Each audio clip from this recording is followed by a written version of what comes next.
എല്ലാവർക്കും നമസ്കാരം. Higher secondary vocational VHSC ഒന്നാം വർഷ പ്രവേശനത്തിനുള്ള ട്രയൽ അലോട്ട്മെൻറ്റ് സൈറ്റിൽ പ്രസിദ്ധീകരിച്ചു.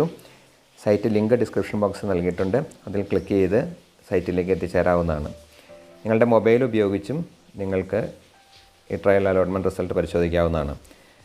ലോഗിനിൽ യൂസർ നെയിം നിങ്ങൾ രജിസ്റ്റർ ചെയ്തിരിക്കുന്ന മൊബൈൽ നമ്പറും പാസ്വേഡ് നിങ്ങൾ സെറ്റ് ചെയ്തിരിക്കുന്ന പാസ്വേഡും ക്യാപ്ചയും എൻ്റർ ചെയ്ത് ലോഗിനിൽ ക്ലിക്ക് ചെയ്ത് നിങ്ങൾക്ക് നിങ്ങളുടെ അക്കൗണ്ടിലേക്ക് പ്രവേശിക്കാം.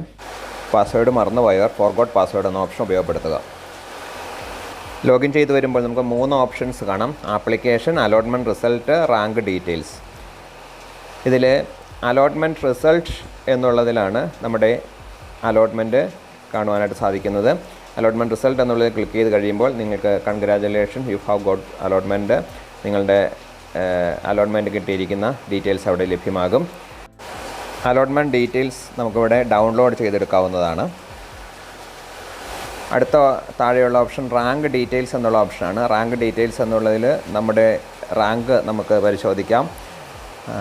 അലോട്ട്മെൻറ്റ് കിട്ടാത്തവർക്കും ട്രയൽ അലോട്ട്മെൻറ്റ് കിട്ടാത്തവർക്കും റാങ്ക് ഡീറ്റെയിൽസ് പരിശോധിക്കാം. അതുപോലെ ആപ്ലിക്കേഷൻ എന്നുള്ള ഓപ്ഷനിലൂടെ ആപ്ലിക്കേഷൻ ആവശ്യമായ മാറ്റം എന്തെങ്കിലും വരുത്തേണ്ടതുണ്ടെങ്കിൽ അത് വരുത്തുന്നതിനുള്ള ഓപ്ഷൻ നമുക്ക് ലഭ്യമാകും. ആപ്ലിക്കേഷനിലെ എഡിറ്റിംഗ് നമുക്ക് നടത്താവുന്നതാണ് ആപ്ലിക്കേഷൻ എന്ന് ക്ലിക്ക് ചെയ്തതിലൂടെ. റാങ്ക് ഡീറ്റെയിൽസിൽ പോയി റാങ്ക് പരിശോധിച്ച് ആവശ്യമെങ്കിൽ കൂടുതൽ ഓപ്ഷൻസ് ആപ്ലിക്കേഷനിൽ പോയി നമ്മൾ എഡിറ്റ് ചെയ്ത് കൂടുതൽ ഓപ്ഷൻസ് ആഡ് ചെയ്യുകയോ ഓപ്ഷൻസ് പുനഃക്രമീകരിക്കുകയോ ചെയ്യാനുള്ള അവസരമുണ്ട്. ഓപ്ഷൻസ് ഇത്തരത്തിൽ പുനഃക്രമീകരിക്കുമ്പോൾ ഫൈനൽ സബ്മിഷൻ നടത്താനായിട്ട് പ്രത്യേകം ശ്രദ്ധിക്കണം. ആപ്ലിക്കേഷൻ എഡിറ്റ് ചെയ്താൽ അത് സബ്മിറ്റ് ചെയ്യാനായിട്ട് ഫൈനൽ സബ്മിഷൻ നടത്താനായിട്ട് പ്രത്യേകം ശ്രദ്ധിക്കുക. ട്രയൽ അലോട്ട്മെൻറ്റ് എന്നത് ആദ്യ അലോട്ട്മെൻറ്റ് ലിസ്റ്റിൻ്റെ ഒരു സാധ്യതാ ലിസ്റ്റ് മാത്രമാണ്. ഇത് പ്രകാരം ആർക്കും ഒരു സ്കൂളിലും പ്രവേശനം നേടാനാവില്ല. തുടർന്ന് വരുന്ന അലോട്ട്മെൻറ്റുകളിലൂടെയാണ് പ്രവേശനം നേടാൻ സാധിക്കുക. അപേക്ഷയിൽ എന്തെങ്കിലും തെറ്റുകൾ കടന്നുകൂടിയിട്ടുണ്ടെങ്കിൽ അത് തിരുത്തുവാനുള്ള അവസാന അവസരമാണ് ഈ ട്രയൽ അലോട്ട്മെൻറ്റ് എന്നുള്ളത്. അലോട്ട്മെൻറ്റിനെ നിർണായകമായി സ്വാധീനിക്കുന്ന ജാതി സംവരണ വിവരങ്ങൾ, ബോണസ് പോയിൻ്റ് ലഭിക്കുന്ന വിവരങ്ങൾ, പഞ്ചായത്തിൻ്റെയും താലൂക്കിൻ്റെയും വിവരങ്ങൾ, ഈ കാര്യങ്ങളൊക്കെ അപേക്ഷ രേഖപ്പെടുത്തിയിരിക്കുന്നത് ശരിയാണെന്ന് ഉറപ്പുവരുത്തണം. എല്ലാ അപേക്ഷകരും പ്രത്യേകം ശ്രദ്ധിക്കേണ്ടത് പ്രോസ്പെക്ടസിൽ പറഞ്ഞിരിക്കുന്ന കാറ്റഗറി തന്നെയാണ് ജാതിയിലൊക്കെ നിങ്ങൾ രേഖപ്പെടുത്തിയിരിക്കുന്നതെന്ന് ഉറപ്പാക്കണം. ഇത്തരം വിവരങ്ങൾ തെറ്റായി രേഖപ്പെടുത്തിയാൽ പ്രവേശനം നിഷേധിക്കപ്പെടുന്ന ഒരു അവസ്ഥയുണ്ടാകും.